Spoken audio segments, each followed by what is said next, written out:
Romeo 6:3 में, तुम नहीं जानते कि कितने लोगों ने यीशु मसीह में बपतिस्मा लिया और उसकी मृत्यु में बपतिस्मा लिया। हम पाप के प्रति मर चुके हैं। हम परमेश्वर के प्रति जीवित हैं। अब हम यही हैं। अब मसीह यीशु में जीवन की आत्मा ने हमें पाप और मृत्यु की व्यवस्था से स्वतंत्र कर दिया है। व्यवस्था प्रणाली, प्रदर्शन आधारित स्वीकृति कार्यक्रम यहीं पर है। उपहार कार्यक्रम यहाँ पर है। जितने लोग परमेश्वर की आत्मा के द्वारा चलाए जाते हैं, वे वहाँ उस व्यवस्था के अधीन कार्य नहीं करेंगे। वे इस प्रणाली के तहत काम करेंगे। गलातियों अध्याय 5 आयत 18। देखो, एक वस्तुनिष्ठ मानक है जो परमेश्वर आपको ये जानने के लिए देता है कि आप आध्यात्मिक रूप से कहाँ हैं। अपने बलिदान के द्वारा पाप को दूर कर दिया और नए जीवन की राह पर चलने के लिए जी उठा। हम उस पहचान में जीते हैं जो परमेश्वर हमें यहाँ देता है।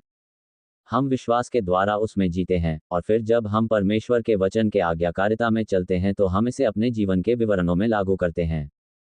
मैंने पिछली बार आपसे कहा था, जब आप पाप करेंगे तो आपको पाप का जवाब भी देना होगा। यदि आप व्यवस्था के माध्यम से जवाब देते हैं तो आप क्या करेंगे? आप बेहतर करने का प्रयास करके, पुनः प्रदर्शन करने का प्रयास करके प्रतिक्रिया देते हैं। और ऐसा क्या होगा जिससे अनुग्रह के अंतर्गत और अधिक असफलताएं आएंगी? यदि आप पाप करते हैं तो आपको उस पाप का जवाब देना होगा। कैसे? विश्वास में जीवन जीने के द्वारा, उस पर दृष्टि रखने के द्वारा और उस पहचान में जीवन जीने के द्वारा जो परमेश्वर आपको मसीह में देता है। और इससे आपको क्या पता चलता है? उसने पाप को दूर कर दिया है। तो फिर आप अपने जीवन में किए गए पाप के साथ क्या करेंगे? आप कहेंगे कि यही वह पाप है जिसके लिए मसीह मरा, अधर्म और सांसारिकता का इनकार किया। क्रूस हमें सिखाता है कि परमेश्वर का अनुग्रह क्या लाता है। उद्धार सब मनुष्यों के सामने प्रकट हुआ है और हमें सिखाता है कि क्रूस क्या है। मैं आपको सिखाता हूं कि अभक्ति और सांसारिक वासना को नकारते हुए हमें क्या जीना चाहिए, इस बात को नकारते हुए कि मैं अब वह नहीं हूं जो मैं हूं, और मुझे उस पहचान में जीना चाहिए जो परमेश्वर ने मुझे उसके पुत्र में दी है। खैर, ये रोमियो 8, गलातियों अध्याय 2 आयत 20 है। पौलुस ने कहा, मैं मसीह के साथ क्रूस पर चढ़ाया गया हूं। तो भी मैं जीवित नहीं हूं, पर मसीह मुझ में जीवित है, और मैं शरीर में अब जो जीवित हूं वह भी जीवित है। मैं परमेश्वर के पुत्र पर विश्वास करके जीवित हूं, जिसने मुझसे प्रेम किया और मेरे लिए अपने आप को दे दिया। जब वह कहता है, मैं परमेश्वर के पुत्र के विश्वास से जीता हूं, तो यीशु मसीह अपने पिता के वचन पर निर्भर होकर जीवन जीता था। जब वह बगीचे में होता है तो वह उस प्याले को देखता है और कहता है, पिता, फिर भी मेरी नहीं बल्कि आपकी इच्छा पूरी हो। इसीलिए पौलुस कह सका कि वह मृत्यु तक, यहाँ तक कि क्रूस की मृत्यु तक भी आज्ञाकारी रहा। वह पिता की इच्छा का पालन करते हुए वहां गया। पिता और उसके वचन और उसकी योजना पर निर्भर करते हुए आपको और मुझे भी उसी तरह जीना है। हमें परमेश्वर के वचन पर पुनर्तः निर्भर रहना है, इस तथ्य पर कि हम वास्तव में कौन हैं और परमेश्वर हमारे साथ किस प्रकार संबंध रखता है। हम सचमुच पूर्णतया क्षमा किए गए हैं। उसने सचमुच अपने बलिदान के द्वारा हमारे पाप को दूर कर दिया है। वह सचमुच हम में रहता है। क्या आप जानते हैं पाप के बारे में इसका क्या मतलब है? इसका मतलब है कि पाप आपके समय की पूरी बर्बादी है, वह पाप जिसने आपके उद्धारकर्ता को क्रूस पर चढ़ाया।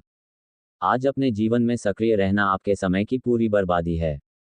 चाहे वह व्यभिचार हो, यौन अनैतिकता हो, चाहे वह नशे की लत हो या रासायनिक पदार्थों की लत हो, चाहे वह क्रोध हो, कड़वाहट हो, क्रोध हो, चाहे वह धर्म हो, चाहे वह अच्छे कार्य हो जिन्हें करने का प्रयास आप ईश्वर और दूसरों को स्वीकार करने के लिए करते हैं, ये सब आपके समय की कुल बर्बादी है।